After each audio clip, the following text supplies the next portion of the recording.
কিরে ভাই, মন খারাপ করে এখানে বসে কেন তুই? কিছু না রে ভাই, এমনি বসে আছি।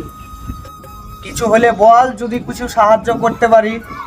কি আর বলবো রে ভাই, তোর ভাবির একটা অপারেশন হবে, তাই কিছু টাকার প্রয়োজন, তাই একটু টেনশন হচ্ছে রে ভাই। আরে খ্যাপা, এই কথা আগে বলবি তো।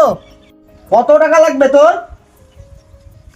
আল্লাহ বাঁচালে গো তুমি। ঠিক আছে ভাই, তাহলে থাক, আমার একটা ফোন আসছে, আর্জেন্ট যেতে হবে।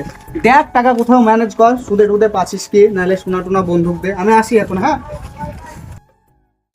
कैसे कैसे लोग रहते हैं यार यहाँ पर।